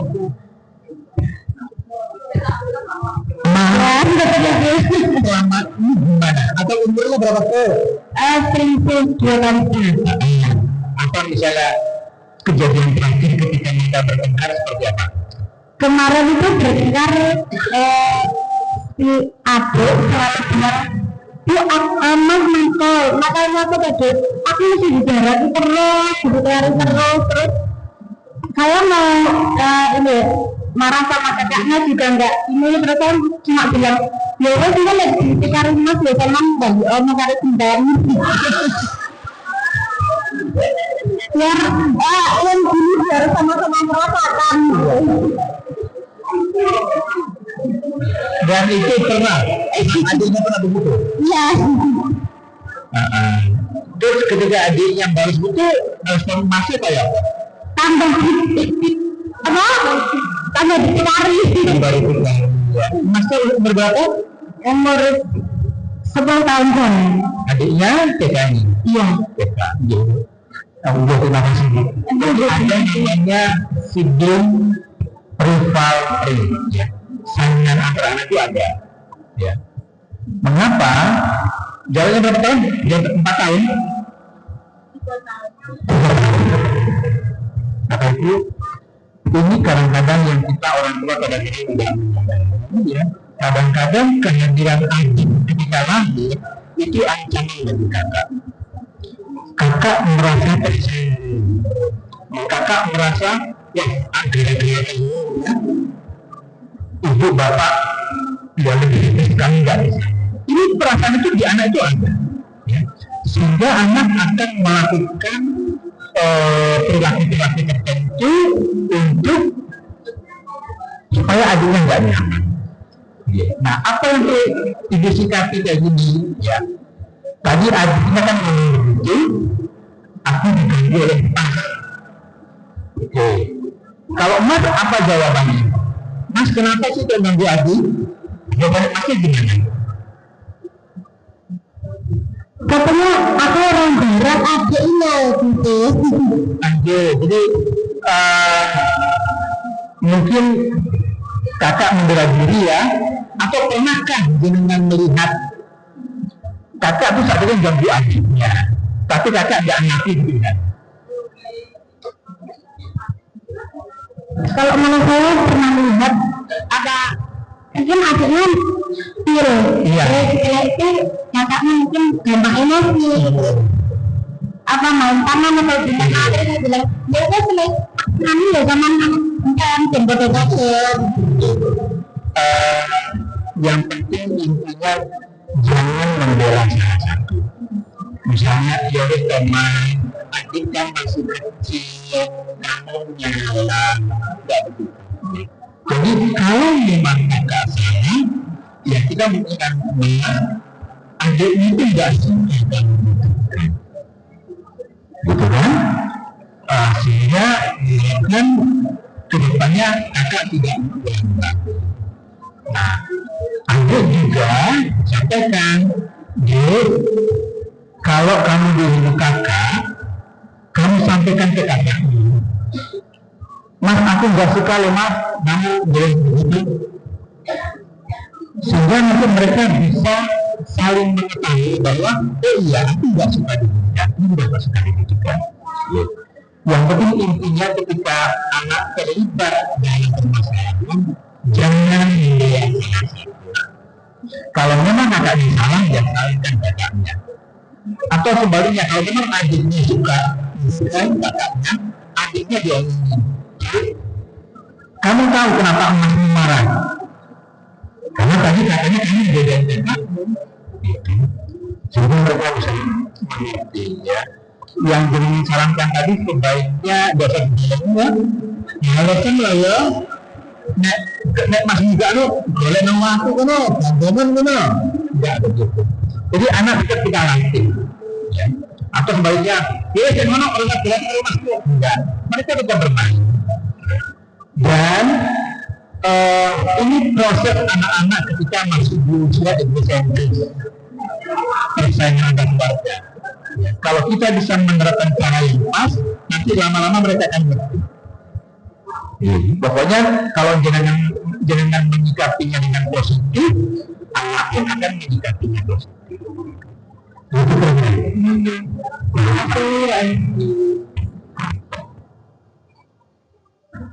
Terima kasih ya Bunda sudah pertanyaan. Jadi karena memang belumnya mengikuti peran tengah, jadi boleh masuk. Tapi setelah mengikuti peran tengah, kalau buat tengah sudah sakit, sudah mengerti lah bagaimana mengasih akan itu kadang-kadang itu dia yang tadi kalau dimintakan antar anak doang nanti antara anak dia berkembang tak pulang kurang mulai deh dia atas motor semua itu ini apa lagi air bunda monggo teman-teman kalau konsultasi kebutuhan anak itu enggak Saran tua jika dipulangkan terminal barang kenapa tunggu bisa ke saya ya enggak saya baru nanti tak kasih nomor dia ya. Baru kalau ingin konsultasi anak-anak bisa kalau masalah ringan bisa WA saya bisa konsultasi ke saya. Monggo ada kesempatan ini eman-eman lebih monggo pun monggo Assalamualaikum Pak, ini Pak Tante. Di rumah saya anak saya yang tengah usianya sudah 10 tahun tapi coret dibilang direntong anaknya itu susah konsentrasi makanya itu pindah-pindah pribon di penanganan misalnya nggak dibilang nggak gitu pegang kepalanya dibilang adik-adik kalau dia kan mudah masuk ke anak-anak waktunya diurusi bilang PR banget dan nilainya bagus doang boten soalnya dulu katanya tuh lulusan nanti kosen kurang kemarin nopo-nopo kurang atau bulan apa kurang bulan bu jangan baik kurang terus ya bintang-bintang katanya itu penangannya itu dari mana kan bu bicaranya lancar iya lancar aktif jarinya tapi mama ditakoni ini bagian pertanyaan itu hal-hal yang angel atau yang gampang menurut jenengan? Iya, menurut saya tuh yang mudah-mudah. Contohnya? Dunianya tuh nggak bisa konsentrasi, Pak. Dia ini tuh nggak bisa Bu, tapi lebih main cepat. Nek main game HP. Iya cepat. Tapi kalau suruh kamu berhitung, ya betul perhatian. Dia sudah kelas 40 bingung kadang. Tapi tahu angka. Ya tahu, bahkan tulisannya itu masih bagusan anak yang kecil yang PKI. Nah itu harus konsultasi. Karena memang kalau kita bandingkan Bu, dengan Mas Bu sudah kita bandingkan dengan adiknya TK lebih bagus adiknya. Ya maksudnya bisa dibaca tapi belum rapi. Kemungkinan besar mungkin anak ini mengalami kesulitan belajar ya. Iya. Apalagi kalau menyangkut yang mungkin matematika kayak IPA ya. Kalau dia tuh bisanya hanya di menghafal. Ya. Kalau menghafalnya lancar. Atau olahraga ya. Iya. Penampilan betul. Nah, kemungkinan putra ini bermasalah di akademik. Iya. Itu nanti harus kita ketahui dulu tingkat kecerdasannya. Apakah kecerdasannya bermasalah? Tapi kalau melihat cerita jenengan hingga sekarang kelas 4 baca puisi tinggi lancar, Ya, kalau pembacanya itu ya betul lancar seperti anak-anak yang seumurannya memang.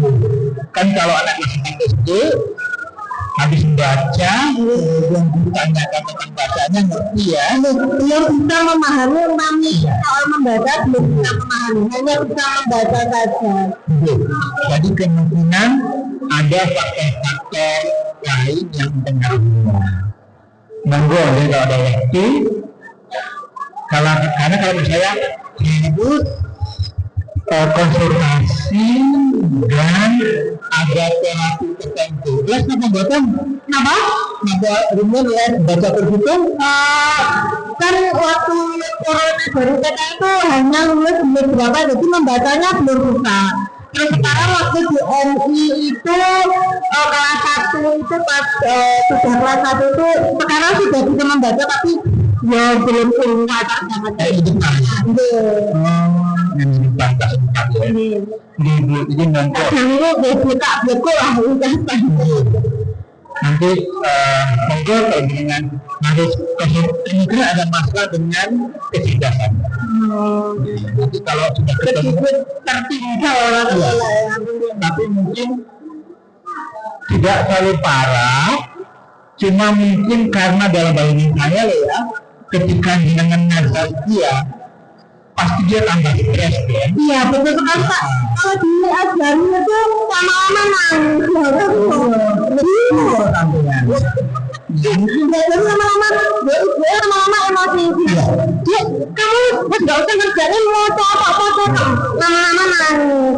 Iya. Nangis aduh lagi. Mulai sekarang dulu ibu tahu mungkin kami sulit, tapi yuk kita bantu pelan-pelan yuk, gitu ya. Ibu bantu pelan-pelan. Nanti kalau ibu agak ngegas ingat ibu ya, gitu. Ini seperti itu Bu. Jadi pelan-pelan ibu mengajarkan. Sekarang mungkin lebih fokus di bacanya dulu. Kalau anak itu membacanya lancar dan paham, insya Allah di mata pelajaran lain akan lebih mudah. Jadi sekarang fokus ibu di membaca, ya, membaca dan mungkin nanti dia memahami apa yang dia bacakan. Nah itu kalau kesulitannya dari dia baca, mungkin dia cari guru yang lain lah. Karena emosi dia tipis banget kan ya. Sehingga ketika anaknya nggak siap ibu emosi. Jadi kalau ada waktu monggo bisa kita assessment untuk mendapatkan hasil kecerdasan kayak apa, sehingga kita bisa menentukan bagaimana nantinya. Terima kasih Pak.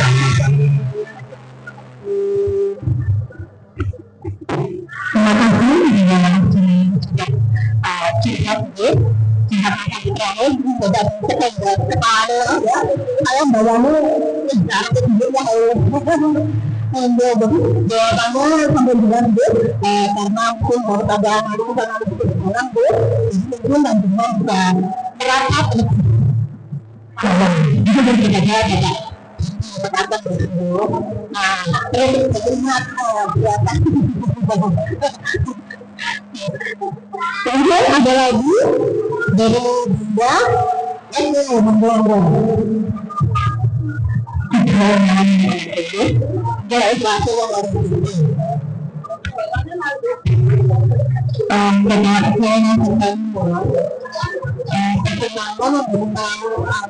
ketika dia itu kan suka secara di dalam dia itu dirinya tidak ingin, ternyata dia sudah sampai sama dengan temannya. Terus terkadang itu ada temannya itu yang jauh Pak, terus sama menjaga dia itu mau itu di sekolah atau di terus terkadang saya itu saya kasih tahu seperti ini. Nanti kalau memang juga itu mengatakan tapi aku jangan sampai teman itu memulai dia itu sebenarnya salah satunya. Jadi tahu agar anak itu tadi tidak tahu itu seperti apa. Tapi terkadang saya tanya kenapa kok tapi betul-betul kepalanya dibuka gitu. Itu kan hal-hal tapi kalau lama-lama kok anaknya yang kandung enggak.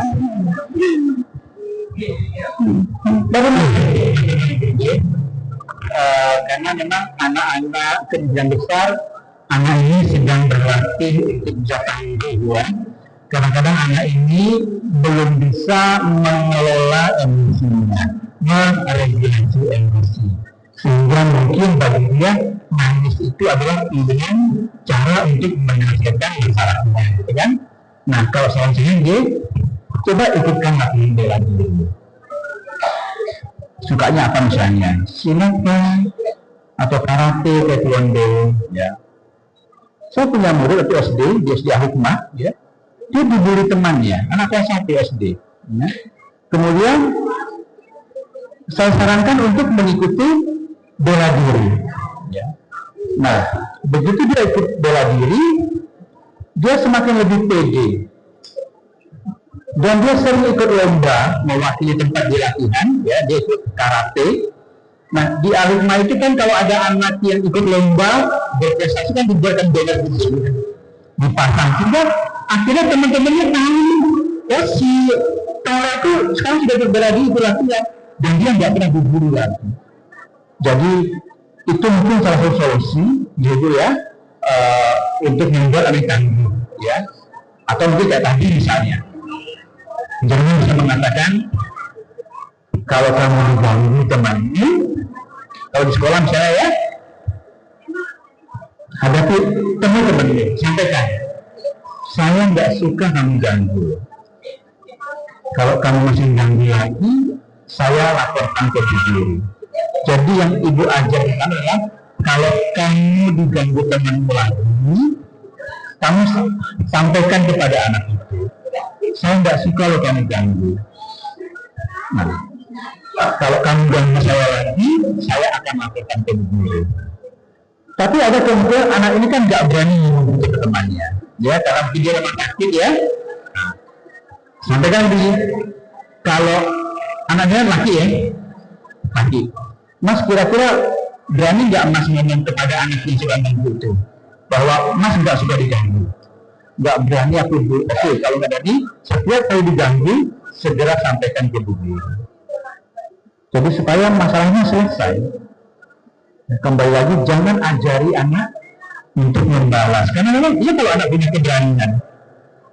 Tapi dalam bayangan saya mungkin putra jenengan levelnya belum segitu. Jadi ketika jenengan ajarin membalas itu dia belum tentu berani. Gitu. Nah, dia sudah berani kita secara verbal dengan ajaran seperti itu, atau dengan ikutkan latihan-latihan bela diri. Itu nanti akan membantu dia untuk lebih pede. Atau mungkin kalau memang misalnya Mas gak nyaman dengan manajemen itu, kan ada teman-teman yang lain bisa dijadikan teman.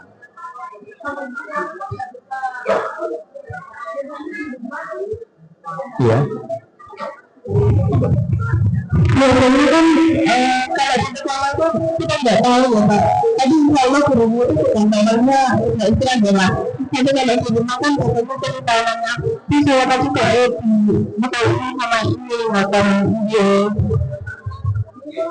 Nah itu mungkin nanti perlu jenengan cross check ke sekolah, sampaikan ke ustazahnya, dan mungkin nanti kan ada grup WA orang tua mungkin itu nanti bisa memang pribadi dengan orang tuanya menyampaikan dengan cara yang baik. Ya insya Allah orang tua memahami kok. Karena memang perilaku anak-anak itu memang kan nggak ada sih kita orang tua yang ngajarin anak kita untuk nakal, kan nggak ada sih. Tapi teman-teman itu kan dengan iseng gitu aja. Sehingga mungkin ketika itu terjadi, temui mungkin orang tuanya, sampaikan ya yang penting ada dasarnya ya, nggak cuma mati gitu.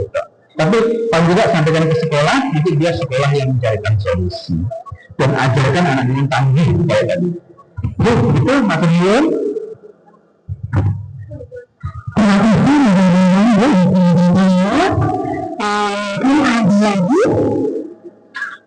Kira-kira sudah sambil pas sudah mungkin ada di sini di sini kok marah-marah gitu kan baru pakai nggak tahu apa nomornya aku tuliskan di tas ini nggak tahu nanti ini nomornya tadi nomor terakhir dan di sini nomor itu kita tahu jadi ada umat yang malu kalau ngomong langsung tentang yang ngomong ini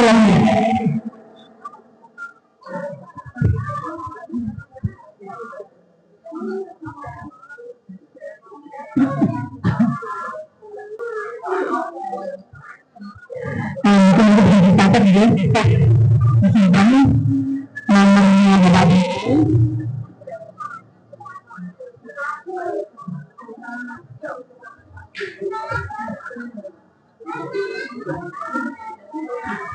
kosong 857 466 bisa dicatat saya ulang lagi 085 746 679 ini ada waktu jam untuk bertanya beberapa kita enggak salahnya ya dia punya 8 jam begitu Bu ya saya lanjutkan Bu untuk acara sempurna yaitu berahan yang akan dimulai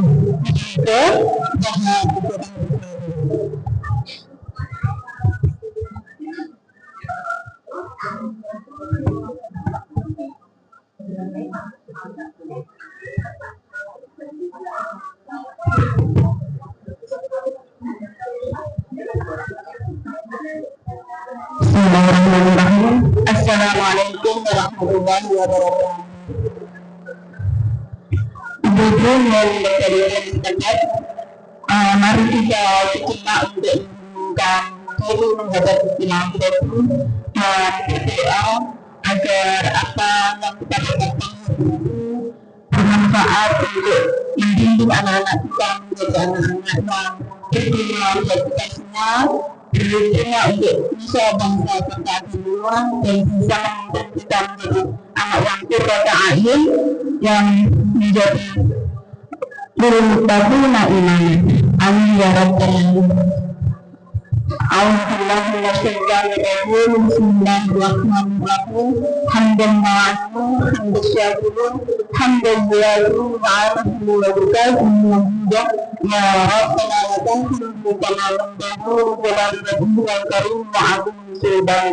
Allahumma shalli ala sayyidina Muhammadin salatan أبواب الآفات وتقدير بها جميع الحاجات وتكفر بها من جميع السيئات وتبين بها إيجابات وتكفر بها من جميع السيئات وتبين بها أقصى جميع خيرات تأجرنا اللهم يا الله يا ربنا هب لنا من أزواجنا وذرياتنا قرة أعين waj'alna lil-muttaqina imama. Ya Allah, jadikanlah anak-anakku anak-anak yang anak-anak yang bisa menjadi orang yang bertakwa dan menjadi kebanggaan kamu semua. Ya Allah, ya Rahman, ya Rahman, kami berjanji di sini mengajarkan iman kepadanya. Ya Allah, tunjukkanlah kami ke jalan yang buruk, jalan orang-orang yang engkau inginkan, bukan jalan orang-orang yang engkau murkai, bukan jalan orang-orang yang buruk. Rabbana ya Allah, ya